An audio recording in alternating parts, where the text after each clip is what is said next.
جب دنیا کی چمک دمک انسان کے دل کو اندھا کر دیتی ہے، تب کچھ ہستیاں ایسی بھی ہوتی ہیں جو اللہ کی محبت کا چراغ جلا کر اندھیروں کو روشنی میں بدل دیتی ہیں۔ یہ کہانی ہے ایک ایسے ولی کی جنہوں نے فقر کو اپنا تاج بنایا اور صبر و شکر کو اپنی پہچان۔ آئیے سنتے ہیں روح کو گرما دینے والی داستان بابا فرید الدین گنج شکر رحمۃ اللہ علیہ کی۔ صوفیانہ روایت میں ذکر ہے کہ ایک بار حضرت بابا فرید الدین گنج شکر رحمۃ اللہ علیہ اپنے دوست قاضی حمید الدین ناگوری کے ساتھ سفر کر رہے تھے۔ دریا کے کنارے سفر کرتے کرتے تھک گئے تو ایک مقام پر بیٹھ گئے۔ پھر انہیں بھوک محسوس ہوئی اور ذہن میں سوچا کہ یہاں دریا کے کنارے روٹی کہاں سے ملے گی۔ ابھی دونوں یہ سوچ ہی رہے تھے کہ اچانک ایک بھیڑ ظاہر ہوئی۔ اس کے منہ میں 2 روٹی تھی۔ وہ بھیڑ ان کے نزدیک آئی اور روٹی رکھ کر واپس چلی گئی۔ ان دونوں نے روٹی کھایا اور اللہ کا حمد بجا لایا۔ پھر حضرت بابا فرید الدین گنج شکر رحمۃ اللہ علیہ نے اپنے دوست حمید الدین ناگوری سے کہا کہ یہ روٹی تو غیب سے آئی ہے، اس لیے لانے والا بھی مردان غیب تھا۔ قاضی حمید الدین ناگوری نے ان کی باتوں سے اتفاق کیا اور کہا کہ ظاہری حالت میں وہ بھیڑ تھا مگر اصل میں وہ کچھ اور تھا۔ ابھی اسی موضوع پر بات چیت ہو رہی تھی کہ انہوں نے دیکھا کہ ایک بچھو نمودار ہوا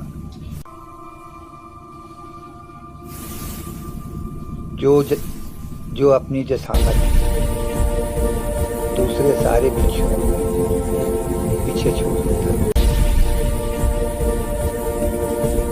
لگ بھگ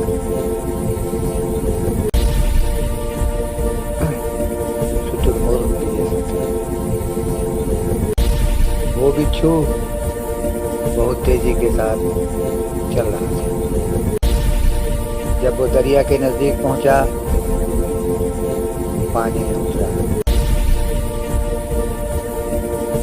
حمید الدین ناگوری نے بابا فرید الدین کی طرف دیکھا اور کہا کہ بچھو تو پانی میں تیرا نہیں کرتے، آخر ماجرا کیا ہے؟ بابا فرید الدین نے کہا کہ چلتے ہیں دیکھیں، اس میں بھی یقیناً اللہ تعالیٰ کی کوئی حکمت یا مصلحت ہو۔ حمید الدین ناگوری نے کہا یہاں تو کوئی کشتی بھی نہیں ہے،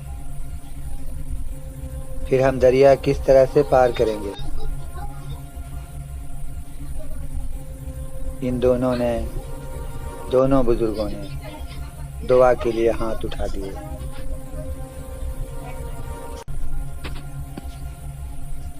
دونوں بزرگان دین نے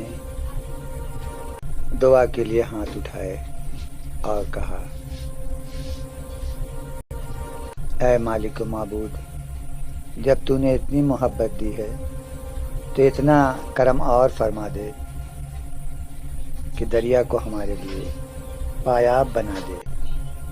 ابھی ان لوگوں کی دعا ختم نہ ہوئی تھی کہ یہ دریا 2 حصوں میں بٹ گیا اور بیچ میں ایک سوکھا راستہ نمودار ہوا۔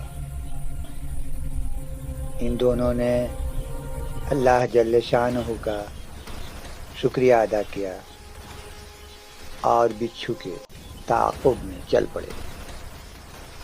یہ بچھو دریا سے نکلا، دریا سے نکل کر ایک درخت کی سمت چلا۔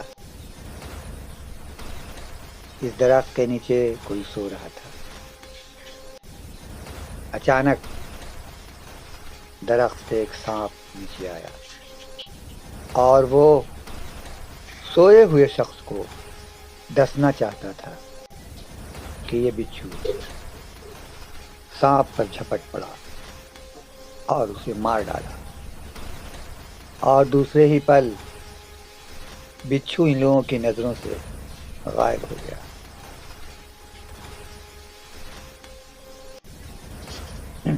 ان لوگوں نے سوچا کہ یقیناً کوئی اللہ والا شخص ہے جو سویا ہوا ہے، جس کی حفاظت کے لیے اللہ تعالیٰ نے یہ بندوبست کیا۔ ان لوگوں کو اس سے ملنے کا شوق پیدا ہوا۔ جب یہ لوگ اس کے قریب پہنچے تو معلوم ہوا کہ یہ تو کوئی شرابی ہے اور اتنی زیادہ نشے میں ہے کہ اس نے چاروں طرف قے کر دی ہے اور فضا میں شراب کی بدبو پھیلی ہوئی ہے۔ ان لوگوں کو افسوس ہوا کہ اس قسم کا ناگوار منظر دیکھنے کے لیے اپنے وقت کو برباد کیا۔ ان لوگوں کے دل میں یہ خیال آیا کہ اللہ نے ایک شرابی کی اس طرح حفاظت فرمائی ہے۔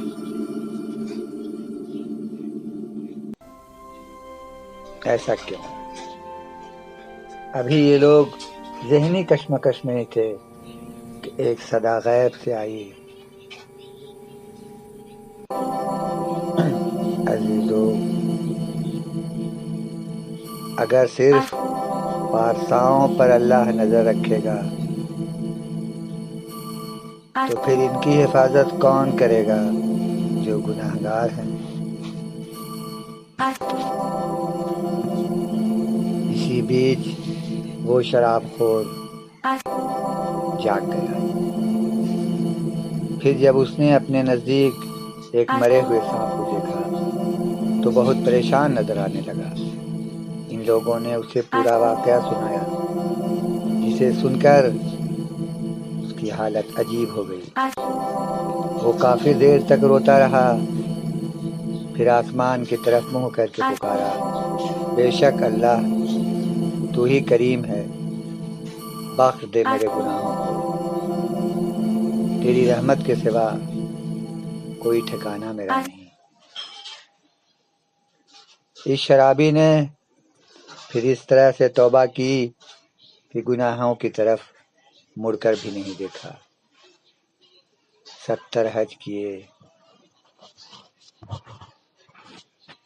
اور بزرگان دین میں اس کا شمار ہوا۔